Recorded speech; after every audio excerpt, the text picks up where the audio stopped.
This morning, before we can have our conversation, I wanted to just introduce the panel who will be speaking to us, so that at least you can get a feel of who they are and also what they have done in the past, because we want to lean into their experience in just understanding how we're transitioning, what we're calling re-entering. I don't know how long we will be re-entering because COVID seems to be here with us. So it's how do we then adapt into this new way of working and also just adapting and providing an excellent employee experience. So Olusukami Adunuga is the Director for Workforce Learning. He's a seasoned business and partnership executive with over 20 years experience, creating strategic alliances with organizational leaders. He seeks to build and support high performance teams, motivating colleagues to achieve objectives. He also contributes to organizations that comprises leveraging a combination of business development, team leadership, strategic planning, and sales expertise. That way, then we're able to meet and also exceed expectations for the sales teams that he works with. He analyzes core operations and business functions and also implements the appropriate solutions to drive business growth. I'm sure there've been a lot of conversations for him around this time of digital change. What does growth look like? What will operation and business functions look like? And you can also have an opportunity to ask him questions. He has, in his experience, developed and managed a lot of assessments, curriculum, learning and development strategies, and also has been instrumental in identifying training needs, interventions, which including, and also provided interventions that included blended learning, instructor-led programs, consulting, facilitation, and also measuring training effectiveness. One of the biggest challenges a lot of HR professionals have. How are you sure you're being effective after this training? How can we measure it? And especially in this digital age where you're not able to maybe see the collaborations the way you'd want them after you've trained people on how to collaborate. He possesses a strong, effective communication skills, and he's also a strong influencer. He's an extrovert who loves outdoor sports and a lot of outside activity. He's proficient in 6 languages. We shall explore that further. Welcome, Olusukami. Then we have Darren Franks, the CEO of Talent in the Cloud. Darren is a thought leader in talent acquisition strategies with a specialist focus on the African fintech sector, and launched the Talent in the Cloud in 2016 to help fintechs accelerate their growth by acquiring and retaining key leadership talent. Darren's passion is for digitization, very apt for this time, transformation and people analytics, and also he has been behind the creation of the Talent in the Cloud. By combining the latest technologies from across the globe with a highly experienced team of international staffing and recruitment experts, Talent in the Cloud designs, builds, and operates talent acquisition programs and strategies for some of Europe and Africa's fastest growing fintechs. I think that's a niche which they have carved out for themselves. Prior to launching Talent in the Cloud, Darren was a group CEO of an international technology and telecoms recruitment business with offices in Europe, Middle East, and Africa. Darren supports numerous professional groups focusing on diversity, financial inclusion across the continent, including being a strategic partner and ambassador for Africa Women in FinTech and Payment Networks, and the Male Ally, which is European Women in Payment Networks and FinTech Stable Ambassador to Africa. Welcome, Darren. Thank you. Good morning. Good morning. I only speak 1 language, so yeah, unfortunately, we'll have to remain this in English. My Swahili is not great, so hopefully we can get through in English. I was hoping we can use one of Olusukami's other languages, but good that you spoke out for yourself. So we'll stick to English for now. Faith, who speaks multiple languages, I don't know how many, she will tell us at the end, leads the Kenya operations as the country manager for Cellulant Kenya. And she's been instrumental in scaling its payment ecosystem in the country. She previously worked in Oracle Corporation, where she was leading the digital transformation efforts for the public sector. She has over 10 years of experience with a strong performance history of value-adding contribution, strategic partnerships, and digitization for some of Kenya's premier consumer-facing banks. Before joining Oracle, Faith served as Director for Strategy, Monitoring and Transformation at CDN Bank. In this role, she was responsible for the digital transformation, including developing and executing strategies for growth and expansion, partnerships, and quality performance in that digital space. So that's a good space we are in. Faith has also worked with the SBM Bank and as head of department for retail and institutional banking. So this is a lot of the customer-facing work, and among other things, she has also had various leadership roles since 2008 to 2016. Welcome, Faith, and we look forward to having a very engaging conversation. So this morning, I guess one of the things that we wanted to have a conversation around was just the digital age and what is happening to us. And we want to lean into your experiences, especially as leaders. A survey that was conducted in October 2020 by McKinsey indicated that COVID has pushed companies over the tipping point with technology, and transformed how businesses are done forever. All of you have, as business leaders in your own spaces, and also being able to support others, maybe like what also Kami and Darren are doing in supporting recruitment or talent development. All of this has made HR sort of leapfrog from where they were before. We were going into digitization, but we were forced into suddenly digitizing.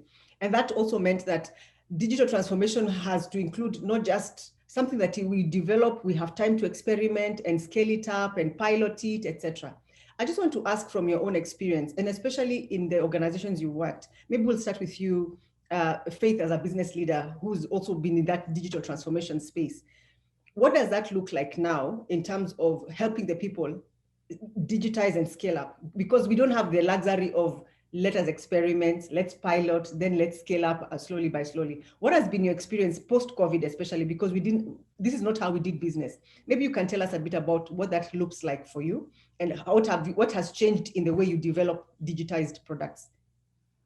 No, thank you, Elizabeth. It's interesting you ask that because I sat on a front row seat watching this digitization sort of roadmap happen as COVID happened. I was at Oracle when COVID happened. And, before that, just working on government projects and trying to digitize them and seeing how difficult that was and how it took so long, to even get meetings and get people convinced with the strategies that you're coming up with.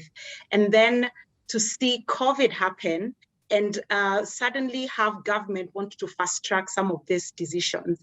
And before COVID, most times when you're talking digitization, people are keen on perhaps maybe the ERPs, maybe the finance department, or just a few aspects like those.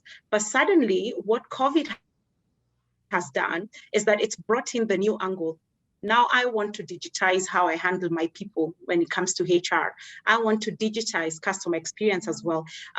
It's interesting now, even at Cellulant, you'll see organizations that have never had to think about perhaps even having a checkout system on their website and now looking for that because they're like, what? Now the people, perhaps if I have a relative in the States and they want to do payments locally, they can't travel as easily as they used to. Or if I'm building or I have a project locally in Kenya, it's not as easy as it used to be to perhaps send somebody, etc. So now digitization is becoming more like a must thing. And what you're finding is that whether it's the insurance companies that are known to move slower or government, now they're coming to us and they're like, we don't want to pilot anymore. We're not keen on the POC that were part of the checklist for any of these processes. They're like, where has it worked? Did it work well? Okay, let's just take it on, which is fantastic for us in the tech space. And the other interesting thing is that then now cost becomes an issue because what COVID has done in terms of revenues for different organizations. So what you'll notice is I want to digitize my HR, I want to digitize my customer experience, but perhaps I didn't have budget for that before, but now it becomes a priority. So now what's happening on the flip side for us in the tech space is that now we are having to come up with disruptive products or solutions that will enable these organizations to digitize quickly and at a cost that's manageable for these organizations. So that's what I would say as a start, is what I've seen. Wow. I think the overthinking, analysis paralysis of does the system work? I want it customized. COVID has reduced that for many people. So that just quickly get a solution. If it's working, let's start with that.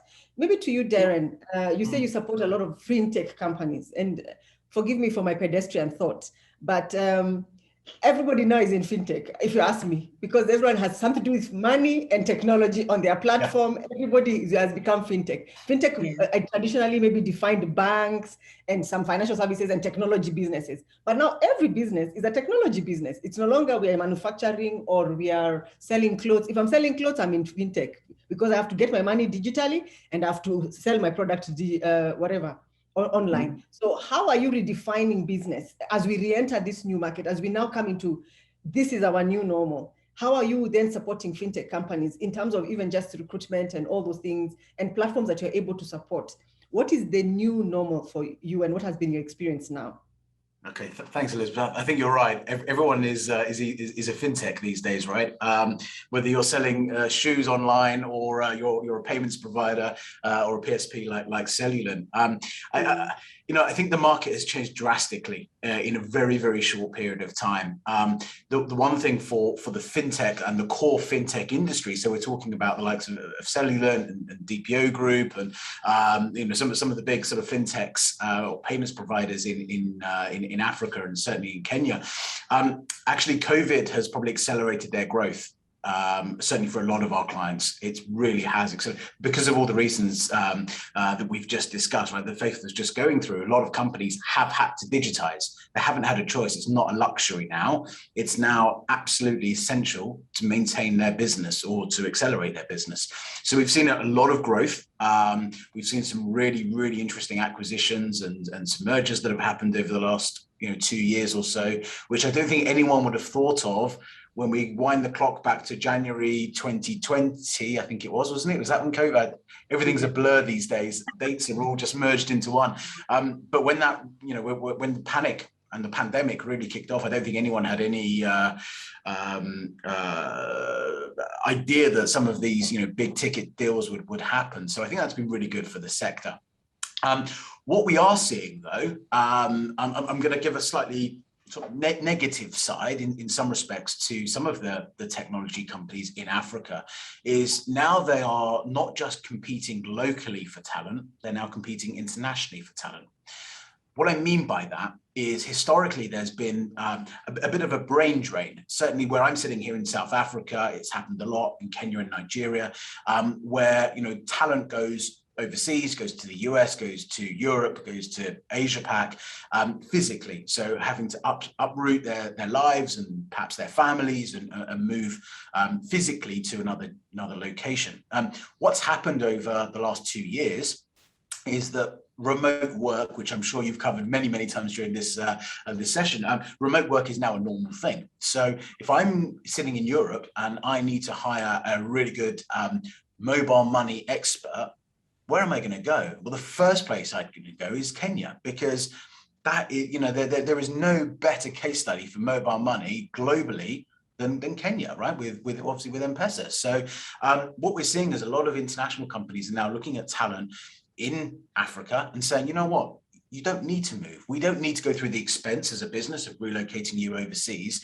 What we're going to do is just pay you on our grade, on our global grading structure in dollars or euros, and you can sit in Westlands, or you can sit in wherever, in Mombasa and on the beach, and it makes no difference to us because where you're based is actually completely irrelevant. So we're seeing that, and for me, that's more of a sort of a digital brain drain, okay, or a virtual brain drain. And I think it's an issue. I think it's a challenge for a lot of fintechs, a lot of technology companies who are operating, local companies that are operating in Africa, to try and combat that, because it's very difficult to compete with a European company that's paying in euros or an American company that's paying in dollars, versus an incumbent business in Africa. So that's a big challenge, and we're certainly seeing that. However, on the flip side, the world of fintech, which is obviously what I've immersed myself in for the last decade or so, continually pushes the barriers. It continually challenges the norm, right? The norm how it was and the norm how it is now, and the norm whatever that's going to be in the future. And it's a really exciting sector. So I think as a fintech industry, actually, it's probably the best industry to be positioned to acquire talent from other sectors. Okay, so we're seeing quite a bit of that. So certainly from the FMCG world, from what I would call core banking, making that transition into fintech. There's a lots of different types of roles. Again, tends to be, not all fintechs are the same, but they tend to be very agile. A bit like, Faith was saying with selling, you have to come up with new products and new services to meet the demands of businesses. And this can't be a 2-year product roadmap. This has to be right. In the next 2 months, we need to build this for this client. What is it they need? How do we build it? And then can we take that and can we then roll this out as a slightly broader product across the rest of our customer base or new customers? So for me, it's really exciting. Digitization across HR, which obviously is the focus here. I feel that some companies, I'm not going to name any, but some companies take it too far and try to automate too much of a process. We have to remember when we're in HR, and I'm not a fan of that word, by the way, people, when we're running people departments, it's people. They're not a process, right? They're not, I don't like to call them a resource, because people are all very individual. And I think when you try and automate parts that shouldn't be automated, that still have to have that human contact, that's where things break down. There is a public case study which I can mention, which is Amazon. Amazon tried to use AI for a mass recruitment drive, and they wanted it to increase diversity. What happened is the AI looked at the current employees within Amazon and went, okay, so clearly Amazon, based on the data that I'm getting as a robot, Amazon prefer men because they have more men. So what it was doing is excluding women, right? Completely indeliberately, but that's what the algorithm saw. The data told them that actually the high performing people in that business happened to be men, only because there was a much larger percentage of men. So what it did is it eradicated and obviously automatically rejected women from applying from Amazon. Obviously they spotted that very early and canned that process, but that's one of the dangers of over digitizing. Look, I'm a massive fan of automation. I'm a massive fan of digitizing where it's right. We've tried to push the boundaries, and we've tried to push to how far can we push automation before it breaks.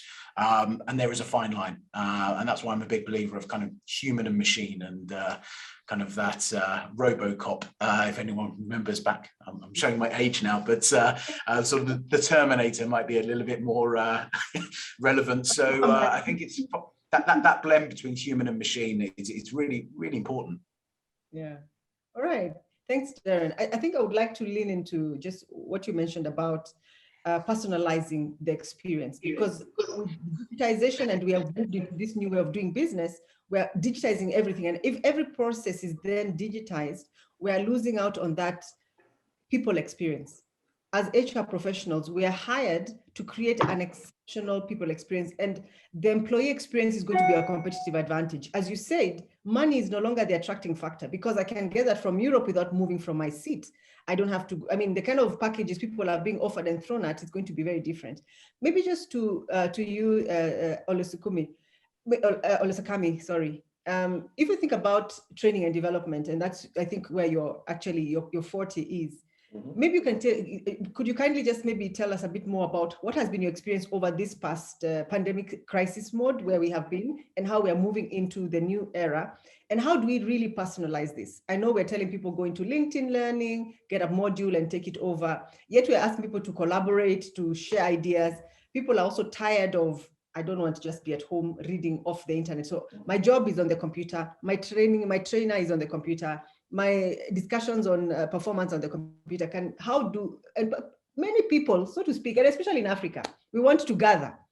We enjoy going to training in classrooms and doing those activities where we're playing chess together as part of an activity work group, or doing some walking about in the room. Now we don't have that. We're doing a lot of, even the icebreakers are digital. Everything is just in that space. How are we making this experience, especially for our staff? What has been your experience over this transition, and what can we do to enhance that experience without becoming overly burdened by the digital mindset? Okay, thank you very much, Elizabeth. I mean, one thing I would say is that when COVID struck last year, it was a pretty interesting period for everyone. And typically when I engage my clients, I keep telling them, you know, the old Chinese proverb that we don't know if it's a proverb or because I just always tell, man, we live in interesting times. The reality that happened is that we have come to a point when we must accept that things are no longer going to be the same.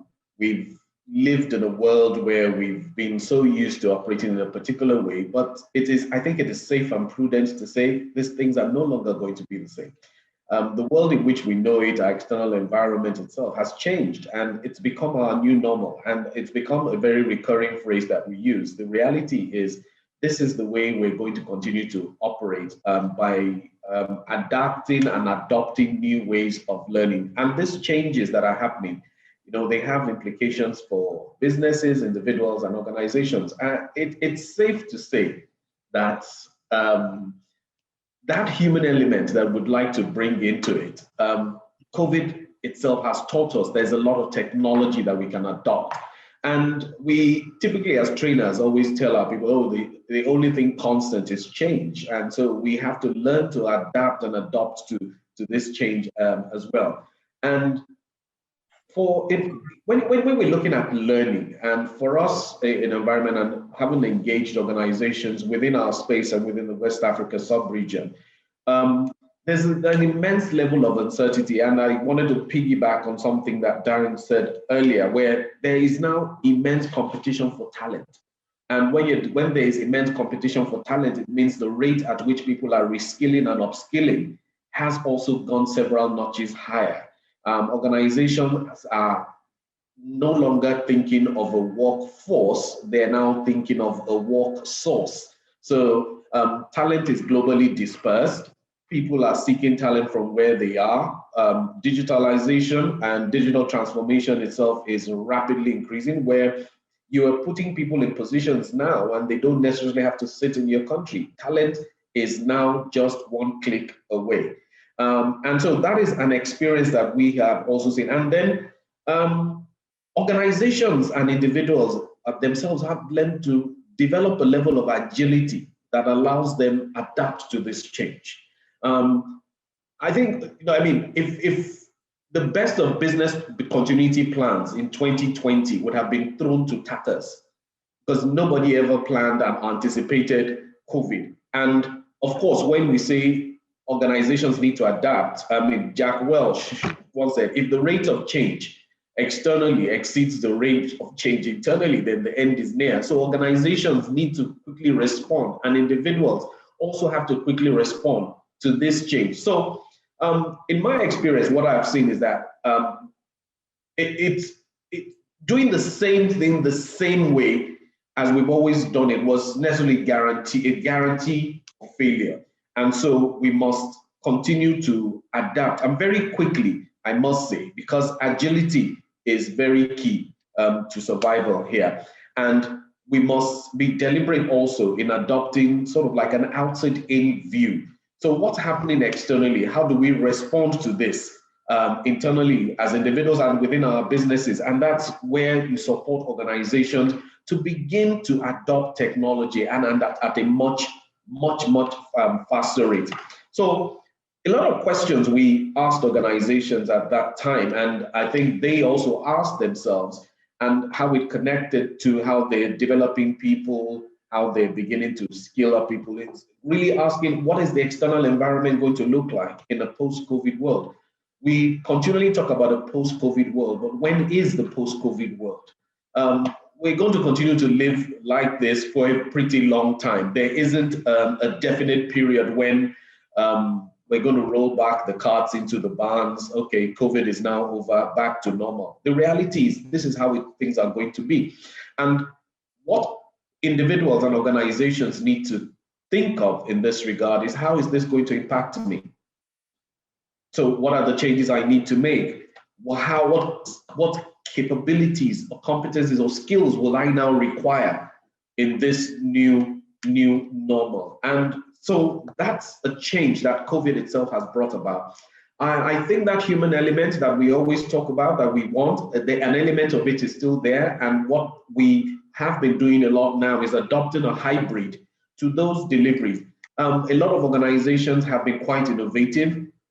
Typically, you would want to train people in a way where they converge, and you will use icebreakers. And then right now, there are a lot of virtual simulations, virtual icebreakers, and globally, even when we thought we could never have conferences without having to converge, we've been having conferences in virtual environments. So as much as you find that physical element where there's a contact is lost, I think the virtual spaces and virtual tools that are coming into the learning space is bringing that element into it. The only thing is you don't have that, you can touch, because you're conversing with people, sitting in rooms with people, having meetings with people. You're doing leadership development training now. We're doing things in virtual reality that creates a semblance of the real environment. So I think this is going to continue. It's not going to change anytime soon. I dare say that we're going to have fewer in-person interactions and begin to have a lot more virtual interactions, because it creates we're able to have a cocktail of people, ideas, perspectives, all gather in some virtual environment to ventilate different ideas. So I think it's a positive. There's the cost reduction element. There's the ability for you to now scale. So those kind of things are benefits of technology, and I don't see that changing anytime soon.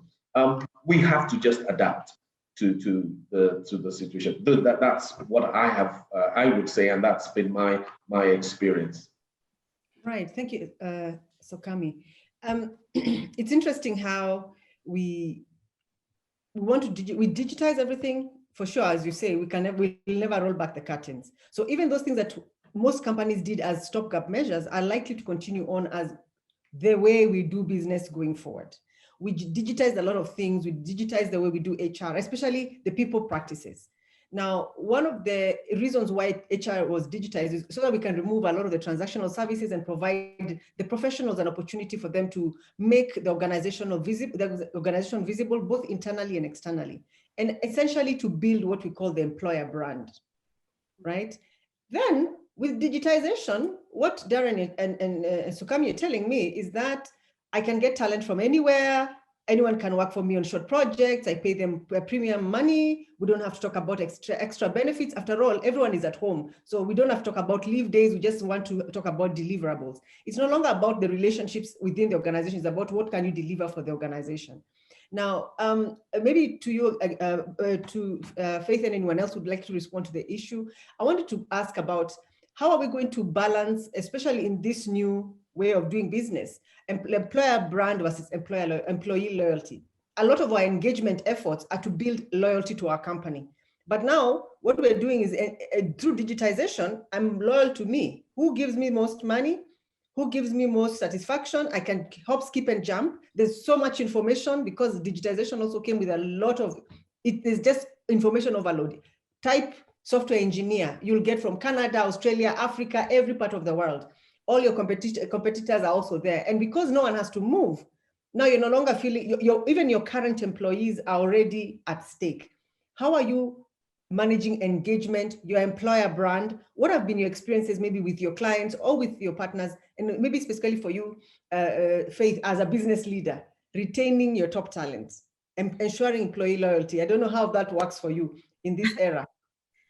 Wow, that's a very good question. A few years ago, when I first got into leadership, I got into leadership quite young, and it wasn't as easy as it looked when I was on the other side of the table. And so someone I respect advised me to go to school and do a master's in psychology. At first, I thought it was a bit ridiculous, but I ended up doing that. And so my master's is in psychology. And of course, I focused more on corporate psychology. Little did I know how that would help me now. And that was probably 10, 13 years ago. Because like, for example, when I joined Cellulant, I joined during COVID because I joined last year, in mid-year of last year. And it's unbelievable how difficult it is to lead people you've never met physically, you know, because, you know, you joined during COVID, these people are all working from home. You're not going to tell guys, okay, let's just come together and have a, you know, a fast meeting so I get to meet you. So you have to do all these things virtually. And I dare say the leaders and the organizations who will succeed tomorrow are those that, of course, there's a digital aspect, but I think we've demystified, but that it's not just that. But I dare say it will be the leaders who know people and understand people. And that's why I loved when Darren said that it's not human resources, because it isn't, it is people. And I think if we're able to manage that, it's people we are serving because our customers are human beings, and it's people that we are working with to deliver these things to the customers. And so, I think it has to just have a balance. And I agree with you completely that some aspects of managing people can't be digitized. It has to be that we are able to just work that out with that understanding. 2 months ago, I graduated from a program that was done out of Sweden. Usually we'd had to have traveled there, but I did it, of course, all virtual. And that's why I agree with the fact that some of these things can't be done virtually and done properly. We did company tours and it was all virtual, but you felt like you were there. We did the entire leadership program. You know, I feel like I know my classmates, you know, because they'd put us into groups, so we'd have proper discussions. And to be honest, I've used a lot that I learned in that Swedish program for work, you know. So simple things that organizations can have is rules on, you know, that you have to have your camera on. You know, it sounds like a small thing, but it's a big thing in the end. So that way you're sure everyone is concentrating. At least you get to see face, you know, facial reactions, you know, because body language is everything, you know.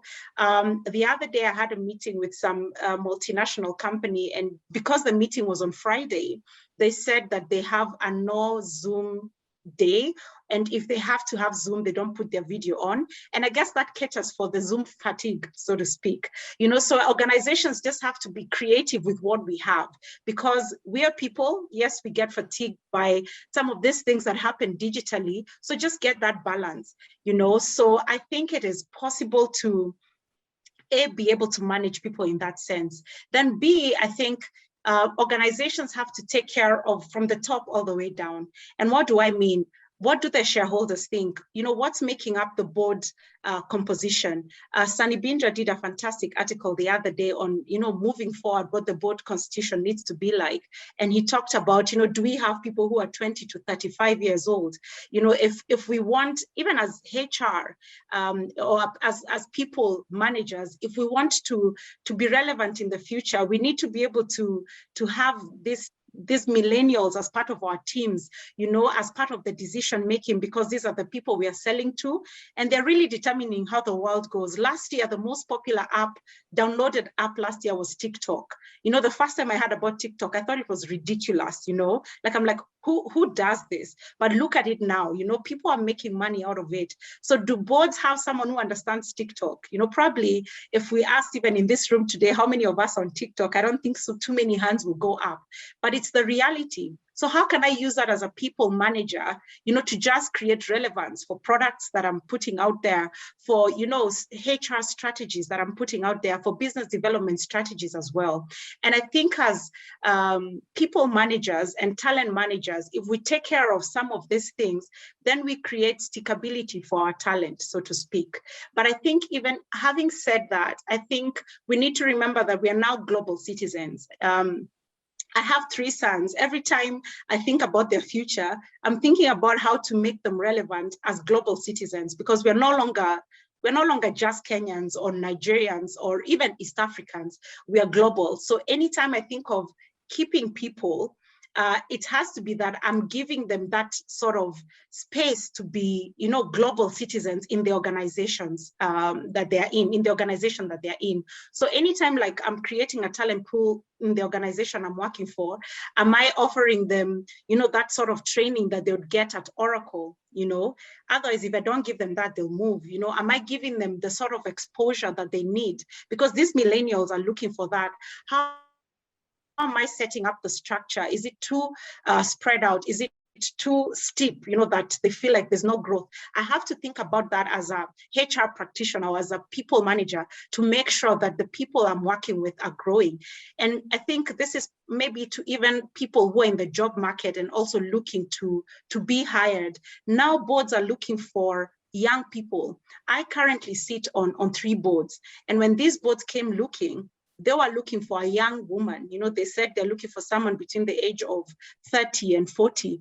That's rare. So are you preparing your people for that sort of relevance, And that way, then these people will want to work for you more. So it's no longer the raise.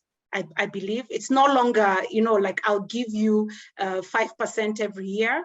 I think it's these extra things that we do to prepare people that will make them stick. I'll name something that I experienced at Oracle, and it's unbelievable because it was a multinational, but it's so interesting how they focus so much on orientation and making sure you're so part of the brand. And you can imagine this organization is in Silicon Valley, has branches all over the world, but taking time to make sure, does Faith understand what Oracle stands for? Does Faith understand, where this organization came from, and what it is about?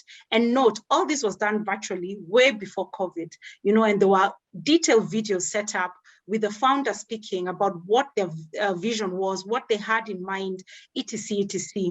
And those are things I'm setting up even where I am, that it doesn't, we're in 35 countries as Cellulant. So it doesn't matter where you are as part of the organization. What am I doing as the talent manager, as the people manager, to make sure that people know what this organization is about in terms of culture, what this organization is about in terms of vision, and in terms of even innovation, because that inspires that new joiner or that staff member to think, okay, let me innovate creative things for this COVID. Then if we don't do that, tomorrow when an exciting organization calls them up, they'll just move because they're not seeing that sort of value. And I'm locked up in my house really, so I'm not meeting my boss every day who reminds me what I'm about. So I have to be able to fit that into the virtual space. So those are my thoughts on that.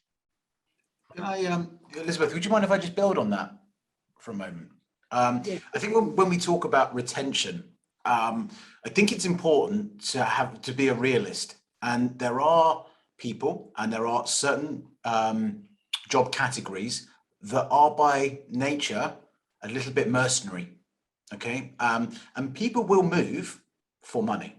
Okay, money is still a motivator, and I don't think we can kid ourselves to think that just by having a really nice culture and lots of L&D and bringing people on our journey is enough for everyone. Okay, because going back to my very first point, we're dealing with people, and people are all different. Okay, and I don't need to preach here because clearly everyone in the room is all about people and knows that probably a lot better than I do. But I think that there needs to be a bit of a reality check to say, actually, there is going to be attrition. We're not going to keep everyone. And actually, attrition in some respects is healthy. If you have sort of 20, 30, 40% attrition, that's unhealthy. But, a percentage is not a bad thing. There are going to be some skills where you can develop internally. I think again, I can look at it with a couple of different lenses from my business, and we're a small business in terms of headcount. We went remote and we had to go remote. What that's enabled us to do is now hire people wherever. It makes no difference to us where people are based. We were quite fortunate in that we had a core kind of leadership team that we knew each other pretty well, and we then went remote. So we understood a lot more about sort of the culture and the DNA of the business and the values and the mission. And when you're bringing on new leaders, which we have done, it's actually quite a challenge over Zoom to explain, actually, this is the history, this is what we stand for, these are our values. You have to live and breathe it. And it's quite a challenge. But it is something that I think if you're committed to and you really feel passionate about, you can make happen. What we've seen with a lot of international business, well, I say international businesses, Pan-African fintechs, is that they've also sort of looked at talent and gone, great, well, we can hire pretty much from anywhere on the continent. If we've got deep pockets and we've got overseas funding, then actually we can start looking at Europe to get some talent from as well. But what is it we're getting? Are we just buying in skill? Okay, going back to, I think, Elizabeth's point, which was, you know, I can go onto a marketplace and I can go and find a data scientist or a software engineer or a technical architect, and I'll pay them for output. I'll pay them based on deliverables. Now, that's very different from hiring a core team of permanent employees who are going to sort of wear your you know, your company logo on their heart or on their sleeve, and live and breathe that, and you know, help scale your business. I don't believe you can necessarily scale a business with contingent staff. I think there's a place in every organization for contingent workers, especially if you know, if you're perhaps you're a small business and you know, you haven't got anyone in your team that's great at graphic design. There's no point hiring someone full-time to do graphic design for you. That wouldn't make any sense. So you can then use, you know, outsourced or for freelancers. But I think from an HR perspective, it's important that even if you are hiring contingent workers, that they understand the business. It's not just coming in and doing a task. I mean, listen, there are obviously jobs that, you know, you are very task orientated, you know, come in, do this. Once you've done that, we'll pay you, and that's it. And that's fine. I think in order to scale a business, and what we've seen, certainly a lot of our clients do, is not have a heavy reliance on contingent workers, but use them as and when needed, to build that sort of loyalty, which I think you've spoken about clearly at some length.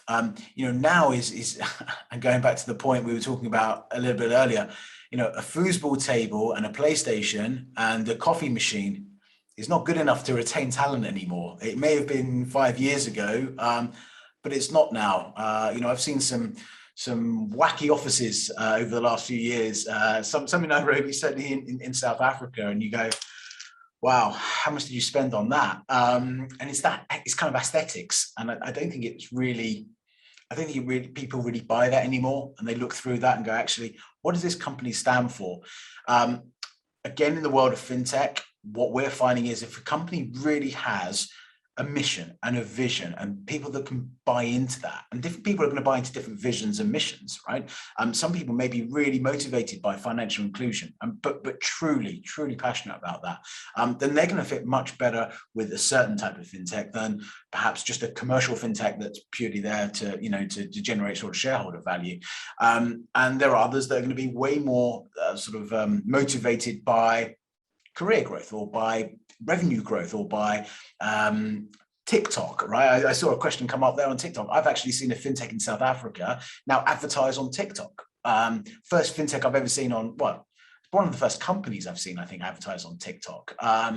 So that just goes to show that they're talking to their consumer, because they know that their part of the market actually is that generation and is on TikTok. It's still bizarre. I still don't quite get it, but that's because I'm old. So I think there are, to sort of summarize, you're not going to be able to retain 100% of your staff, and I don't think that's a healthy thing to do.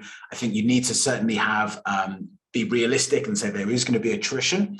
If there is going to be attrition, how do we build talent pools? Going back to Faith's point, how do you build a talent pool so you're not continually being reactive, you can be proactive? And it's a thing I harp on about a lot, which is, you know, what we get these calls probably weekly. We urgently need this person, like we need them yesterday. Well, why? Where was the planning? Have you not got any contingency planning for if this happens? For me, someone goes, oh, we need something urgently. I would question the sort of level of planning that's gone into that business or gone into sort of their talent strategy, because you should never have an urgent requirement. Clearly, there are exceptions, but generally, you know, we urgently need a software developer because our software developers just resigned. Okay, but where's your talent pool? What have you been doing to nurture talent over the last year? Because it doesn't happen overnight. What strategies are you using? How is your employer brand resonating with people? There are so many different aspects to that. So anyway, that's me on my soapbox. So I'm gonna stop now and pass over. But thank you for letting me interject.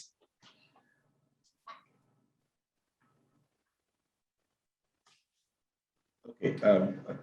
Kami, you have? Yeah, I just wanted to, you know, I just do a bit of from my own experience, and it's essentially piggybacking on the two earlier speakers. One thing, a lot of with organizations, and Elizabeth had also alluded to that earlier, looking at what the employer value proposition is. The reality is we've realized that, we're engaging a different demography now. If we look at the younger generation that we're engaging within organizations, so you're looking at the millennials and Gen Zs, it means nothing to them. So what the employer value proposition could have been for people in organizations who are in their 40s or 50s is not the same thing for a millennial or a Gen Z.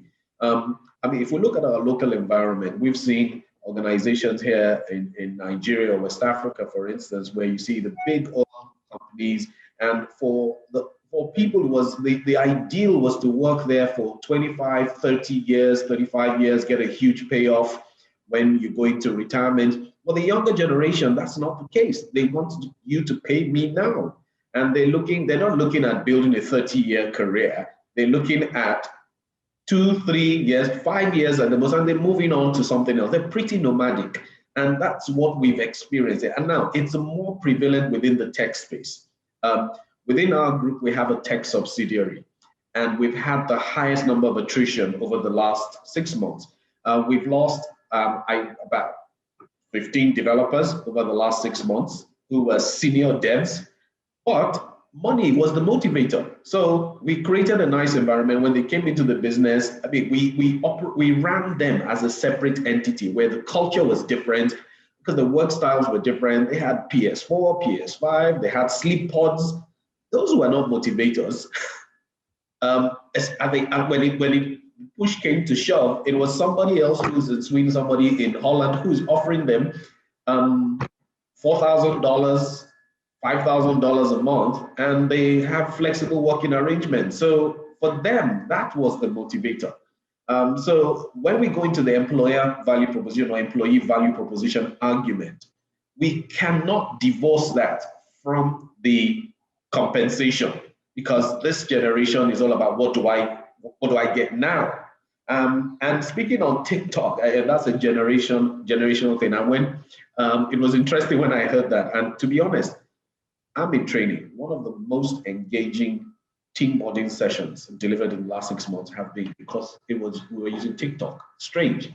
I had never used the application, never tried it. But then it all means we have to recognize the audience we're engaging and identify with them and what really engages them. So it's an interesting thing that I see technology really begin to play a very huge part in how we engage our people, how we develop our people, and how we continue to retain them within organizations. They're not going to stay forever, but we're going to do our best to see how we can use the means in the organization, as well as using technological models to see. I think for organizations, it's just to recognize and be clear on what their digital competitive advantage is going to be, and strengthen and reinforce that to make them more competitive in the marketplace. Right. Wow. Thank you for that insight. I think one of the things that, as you say, compensation will continue to be a big game changer for all of us. And I think for most of us as HR, people practice teams, we always are looking out as saying, let's do compensation and benefit surveys. Let's look at what that looks like. Right now, I'm asking myself, where would you be benchmarking? Because I can't start looking at Holland prices. I can't start looking at South African prices, Australia, because then really your talent is global, you know? So it's now, as you say, the employer and employee value proposition has to be something completely different. And in that sense, then also it's asking us, what kind of a person are we going to use to create that value proposition? Now it comes back to the HR professional. To what extent what kind of a HR professional do we need in this new era now? Because it will not be the same HR professional with the old mindset. Yeah, but okay, we're talking about they need to create a digital culture. What is a digital culture? How is it different from the one we had, right? How have we been able to advance? For example, in the digital culture, they talk about being customer-centric. Think about the customer, and we're telling the HR professional, think about the people. So how would we help people to focus not just about the internal person, but also the external client who we want to serve? What does a digital mindset look like? Because it's also talking about agility and flexibility and innovation. Can we innovate all the time? Will we always be in that, should we say, always on change? You know, the always on change. There can be change fatigue. How do we embrace this digital culture for businesses right now? I guess I'll put it out to the panel, and you can just feel free to jump in popcorn style. And just how are we going to embrace that? And what kind of a HR leader do we need to be able to bring that digital culture mindset? Because they're so used to, this is how policies are set, they're implemented this way, we ensure equity and consistency. Now, equity is also being thrown out of the window, because equity means different things to different people within the same organization, right? There's certain people who, you know, clearly are globally going to move. Then it's also equity means different things for the sectors. For example, in manufacturing, if in manufacturing, not everything can be digitized. For example, learning, how will you go and say machine learning will come online? You need to use hands-on experiences. Healthcare, we want to digitize learning and development, but how do you do that in a healthcare situation? How do you do a cardio resuscitation program just by looking? Because you need to do it practically. You need a patient, you need to cut, you need to do this and things like that. So I'm just asking myself, how will these sectors adapt, and what kind of HR people need to adapt to get to that? I think I've put in quite a number of questions, and I've thrown in a bit of issues around the sectors that we are in, the people who need to lead that digital culture, but what exactly is that digital mindset? What is the digital culture challenge we are actually experiencing or are going to be experiencing as we move forward? If I may, I think a couple of things. There's quite a few questions there, but ultimately it needs to come from the business leaders. Okay, so the C-suite or the board or whoever is driving sort of the culture of the business, because if they're not bought into a strategy and they just feel that human resources is human resources and they're there just to do sort of that part of the business and we just have to have that for other reasons, then you're never going to affect change. And I don't think you're ever going to drive true digitization. I would probably challenge on a couple of the aspects though, which is, being able to train for healthcare, for manufacturing. I've been involved in a virtual reality project for the last sort of year and a half or so. The amount of things that can be achieved through virtual reality training is mind-blowing. It really is. From changing oil on a car through to how you conduct surgery. Remember, a lot of surgery now, well, I say a lot of, in the future, it will be done remotely, right? You'll have surgeons sitting somewhere in the States operating on someone in Kenya, right? Using 5G and using all the different technologies that are there. So I think there's obviously going to be some industries where you have to physically train, of course, but I think that there will be lots more applications and use of virtual training. That doesn't necessarily answer your question about what a digital first people leader should have and how they're going to do it. I think in some respects, digitization for businesses takes out a lot of the objectivity. Okay, and what I mean by that is that, and I'm not suggesting that HR professionals do this, but people in business do this. They form relationships with people. Okay, I really like that person, so I'm going to cut them a bit of slack. Okay, happens loads in the world of commercial, right? I really like that person, so I'm not really worried about their quote. So I'm sure they'll be fine. Whereas if people are remote and they're digital, I'm not saying they become a number, but it's a lot easier to be subjective because you can see results and you manage your business based on data. So I think the first thing is that HR people, practitioners moving forward need to be more data aware and perhaps more analytical and looking at things in the cold light of day. But there's a balance, right? Because as we've just been talking about, it's not just about numbers and you need to form those relationships with people. How do you do that virtually? And I don't think every business is going to remain remote. I really don't. I think once the pandemic has eased, I think we will see this kind of hybrid model of actually you can come into the office for a couple of days a week and then work remotely for a few extra days. That's fine. So I do think there's going to be a bit more of a convergence of people at some point in the next X amount of years, however long this nonsense goes on for. But I think there are different challenges. I think it does depend on the organization. I think it depends on the strategy of the organization, how much they actually value their people.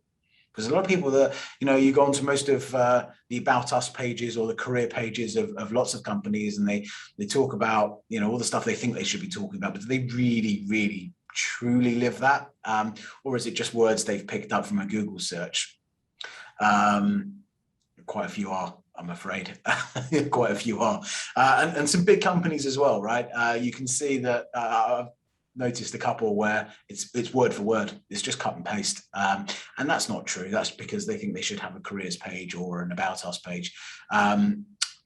So I think, again, just to cap off my point, very much data focused, being analytical, having the, you talk about innovation. Innovations, I mean, for my business and most of my clients, it's at the forefront of what they do. It's in their DNA as a business, because you have to innovate to stay ahead and to stay relevant. So, we were talking about TikTok a couple of times. As you were saying, if that's a great format for training, then embrace it. If it's a great format for advertising to your Gen Z or whatever it may be, use it, because that's what it's there for. But TikTok's going to be here now, and what's going to be in the future?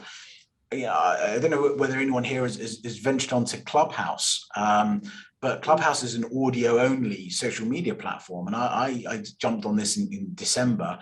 From a business perspective, I can't say I've monetized it, but from a learning perspective, I have learned more about the sector in the last 7 months than I have in the last 10 years, because the amount of knowledge that people are willing to share, and the conversations that you can have, and the informal conversations, and no one's trying, well, obviously there are people trying to sell you stuff, but it's quite rare. People there just to talk about what interests them and some of the news. And I promise you, it's like doing a mini MBA. I mean, I've learned so much from all parts of the planet. And I think that's the other thing as well, is being, and Elizabeth, as you've mentioned a couple of times, being kind of a global citizen. Oh, sorry, Faith, it was you, being a global citizen, not just focusing on what's happening in Nairobi, right? Or what's happening in East Africa, but what's happening across the continent, but even wider than that, what's happening in Europe, what's happening in the States. And there's a lot of companies in the States and in Europe who are looking at Africa going, wow, what are these guys doing? Because they've not had to go through this this sort of generation of change, where in UK is a really good example in telecoms, right? So I remember when I was a kid, you'd have fixed lines. Okay, so I wanted to make a phone call, I'd have to sit on my parents' bed and I'd have to make a phone call, right?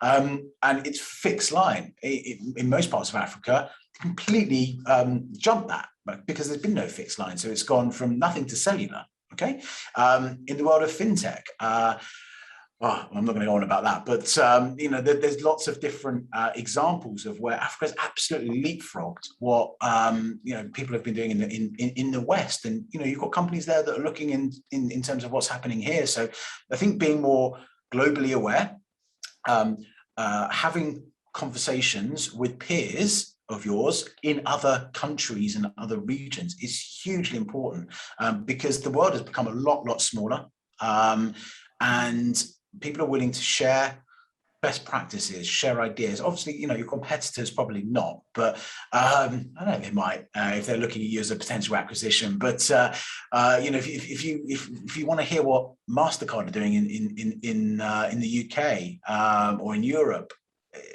jump onto Clubhouse. Or you want to hear what buy now, pay later strategies are doing in that part of the world, jump onto Clubhouse, because it's just immense, the amount of learning. So, digital is not just about social media tools and having an automated tool to fill in a leave form. It's about embracing the global community and being able to learn off people. And that's, for me, that's the beauty of digitization, is just the access you have now to information. Of course, we have the internet age and Google and what have you, but taking that next step, let's hear from real people what they're doing, what challenges they're facing, and how they're overcoming those.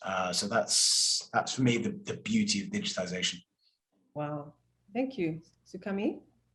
Yeah, thanks, Darren. I mean, lovely summary by Darren. I would just wanted to just take this a bit and situate it within learning. And if we're looking at HR and connected to learning, for me, I would say if we really want to sort of create that the nexus between learning and technology is to begin to rethink our delivery models.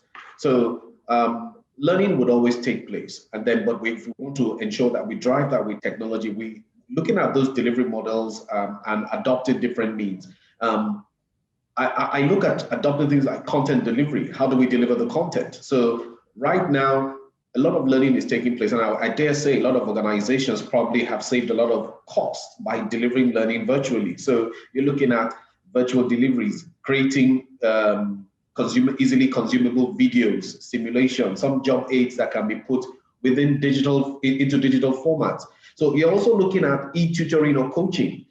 Previously, you'd need to have a coach sit in front of a colleague and run coaching sessions for them. Now, coaching sessions are being done virtually and using technology as platforms to deliver coaching sessions. There's also, and now we're talking about all these fun and games platforms. So there's collaborative and social learning as well. So what kind of platforms are people engaging with, and how can we use those platforms as avenues to drive learning? So sorry to mention again, but TikTok, one of the platforms that you're using to drive learning. So if we have a generation or a demography that is clearly very engaged on a particular platform, how are people learning within organizations and even within the wider social space? How are they collaborating to learn? And of course, right now, everyone is in a virtual classroom. Here we are. I'm sure previous summits would have been done in person. The HR summit will have been done in person. Now we're adopting technology. A number of us would have joined sessions. Faith has joined, she mentioned she's recently gone on training, has run out of Sweden and had participation from across the globe. So those are the kind of things that we can begin to adopt, and then it creates that, it brings technology a lot more within the people development space, talent development, and even talent engagement. Because once you use the right platforms and use the right tools, you begin to engage them a lot better. You are able to democratize knowledge a lot quicker.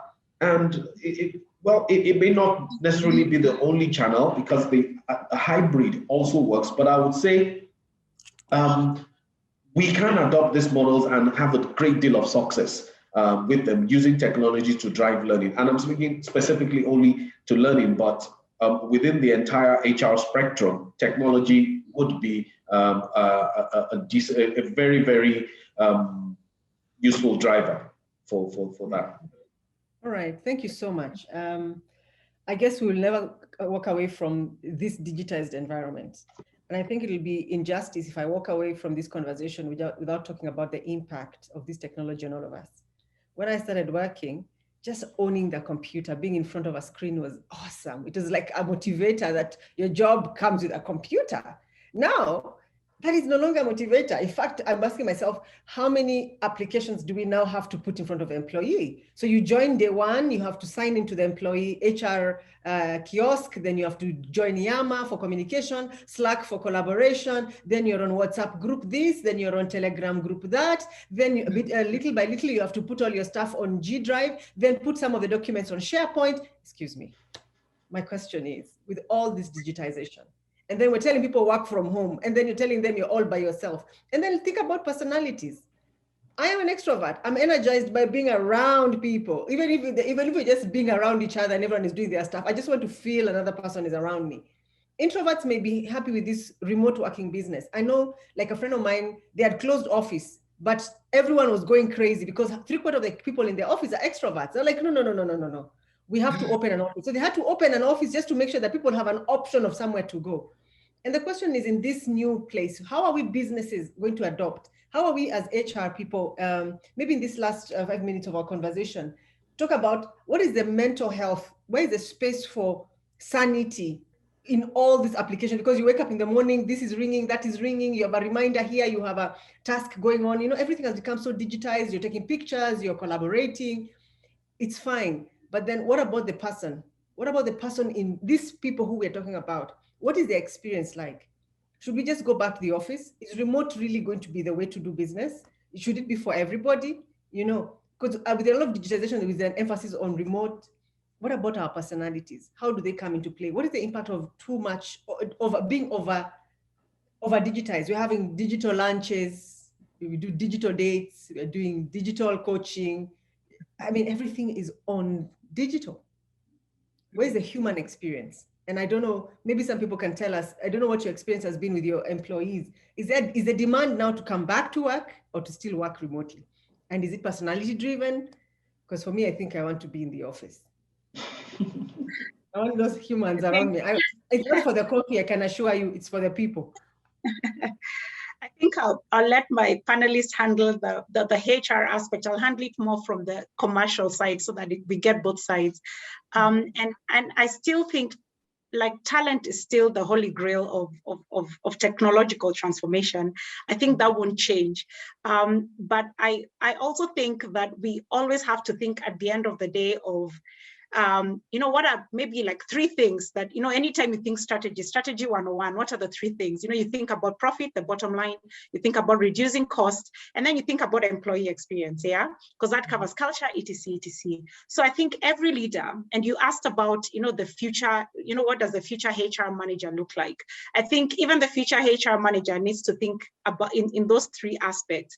And so every time I'm thinking about my people, I think about my people in those 3 aspects, you know, so that we get a balance, you know. So if Faith working from home, I can still make profit, then let's do it. If Faith working from home, I can still reduce costs. In fact, let's do it the more. But in Faith working from home, how do I make sure she's mentally okay? And so if I'm not getting that 3rd part of my strategy 101 with her working remotely, then perhaps I need to get a balance there. You know, can I do small groups? You know, we've been doing small working sessions. You know, you can imagine as a tech company, brainstorming is like an everyday thing. So instead of me having 20 people in a room, then perhaps I break it down into three groups. And if you check Innovation 101, perhaps if I have those 3 small broken groups, it's even better, because if you check most times when you do innovations, if it's like the 3 of us in this panel, if I'm the noisiest and the loudest, then I get hard, you know? And so if I break it down more, the more the noisy people are distributed, so the more quiet guys get hard. So my working sessions and my brainstorming sessions have been better since COVID, because I'm having the smaller groups, and that way I get more value from each and every member. So you notice the very quiet person now gets hard because maybe perhaps they're an introvert, so they're more comfortable in a smaller space. So I think if we put the goals that we want to achieve at the end of the day, because sometimes I think we overthink this technology aspect, you know, so then it blurs our view. We still need to make money, we still need to cut costs, and we still need to make sure our employee have good experience. So if I take those 3 things and I prioritize them, then I can just fit in all those things. And now I'd like to put on my psychology hat for a bit. And when I put that on, then we have to have balance. Human beings survive where there's balance. Too much of something is dangerous. You know, even though I'm told that I need to eat my vegetables, if I overdo it, it won't be good for me. I need some, you know, some balance. You know, I need some carbs, etc., and all that. And it's the same thing with Faith in the office. I need to make sure she gets a bit of the human touch, and she, you know, also gets her work done. You know, there are some people in the office who are saying when they work from home, they are locked up the whole day. They don't take a lunch break, etc., etc. So for them, hybrid would probably be better, you know, that perhaps they get some days in the office. You know, we've introduced a culture of having a reflection day, because what you notice is that with COVID or with working remotely, then maybe leaders feel there's need for more meetings because I need to check what's Darren doing this at this time and all that. So you end up having so many meetings. So we're encouraging our teams, you know, to pick out a slot in the day where you're just reflecting, you know, and perhaps that's your time with to have your lunch, you know, and reflect, because then that way you're not doing back-to-back meetings, which is likely to happen. But in essence, what I'm saying is technology is here to stay. It's going to get crazier, but we need to remember we're dealing with human beings, and we are not technology. We are human beings. We're born in flesh. And so we need to get that balance. And if we lose it, or if we steep too much on either direction, as as organizations, I think we lose. So it's to make sure we have that balance, that you're aligned with the future trends, but you also remember, like Darren said when we first started, that it's people at the end of the day, and we need that to succeed. Thank you. Thank you, Faith. I think that helps us to see that it's not going to just be only work only, but we'll try and find a balance between what people need and what the business needs. And as you said, we need to make money and we need to cut costs. Part of cutting costs is telling us we're not going to hire more office spaces because it comes with electricity, desk, and coffee tables, and free coffee and free drinks, right? But in essence, also, we're trying to say, look, we also care about you as a human being. We also care about you as a person who is also working to deliver for the client, because an unhappy and disengaged employee will likely not give the level of service or loyalty to your brand and also to your clients and your customers. Maybe as we come to a close, as businesses are re-entering this new space, what could be your parting shot for them? Maybe 1 or 2 points that you can say to a business leader and especially to the HR professionals. What should we do differently? Estukami? Okay, let me start with that. And of course, I'll still continue to situate myself slightly in my space. I would say, I mean, as change has happened, obviously new business models have evolved. So one of the key things I would say is employers need to continue to see how they can continue to develop employee skills that are critical to that new business model. So they're enhancing digital skills, higher cognitive skills, social and emotional skills, as well as adaptability and resilience, because things are evolving. So those areas, I would say they need to continue to develop, as well as expand their ability to continue to operate in if need be, in a fully digital environment.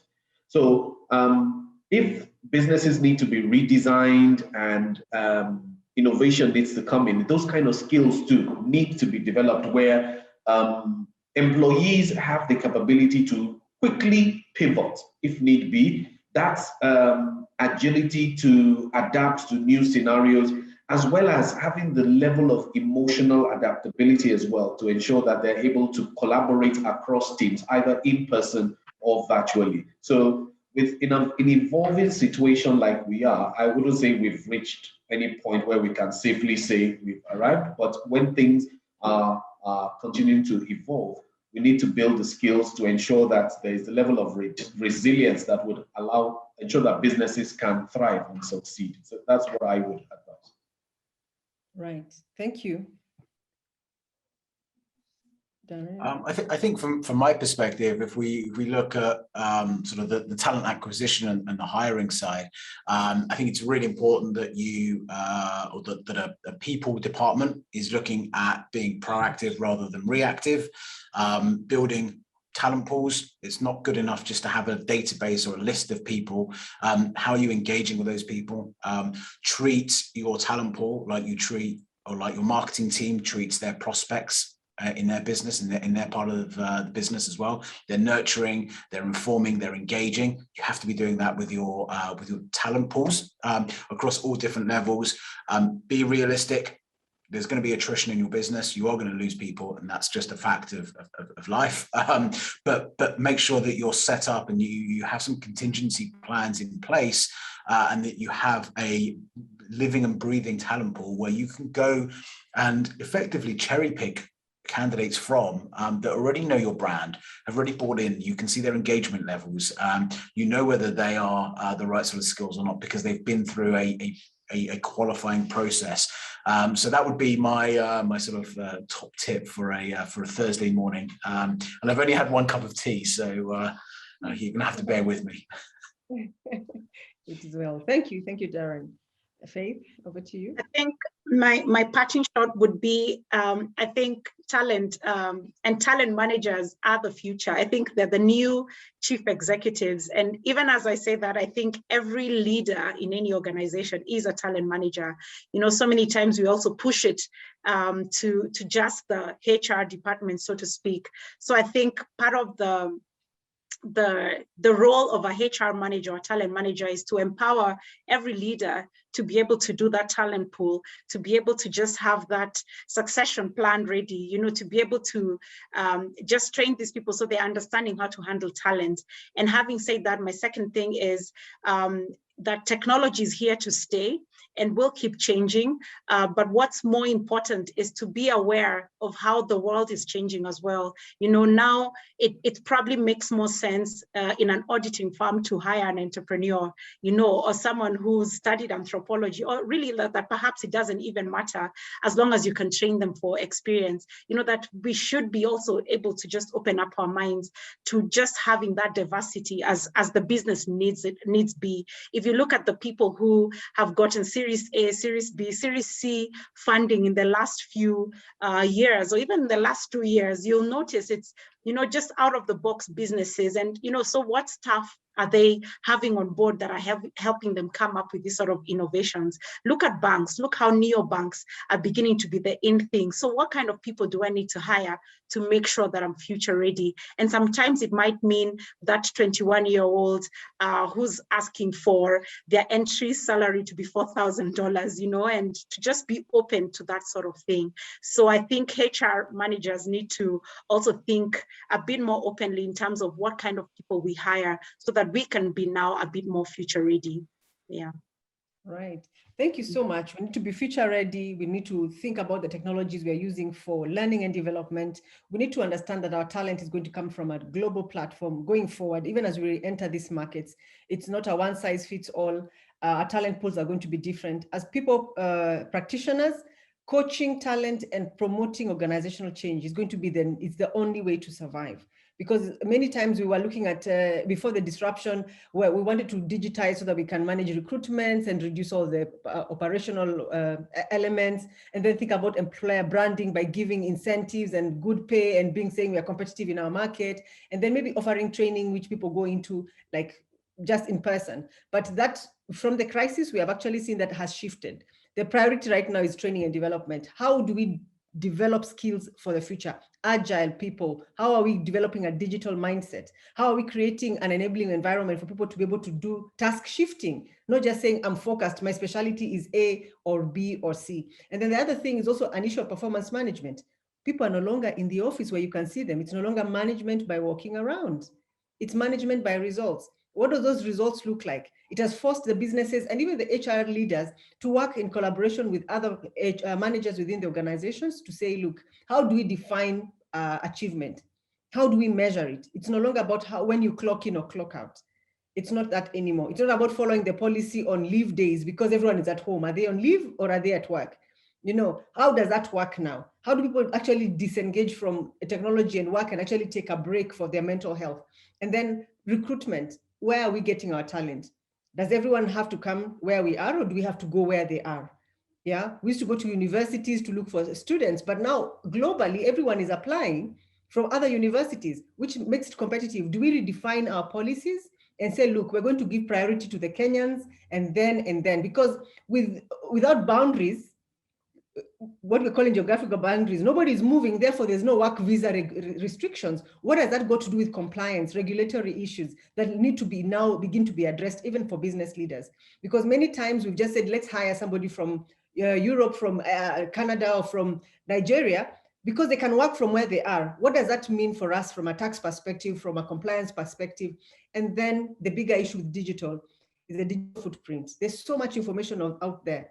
How are we also making sure that we are compliant in terms of data security?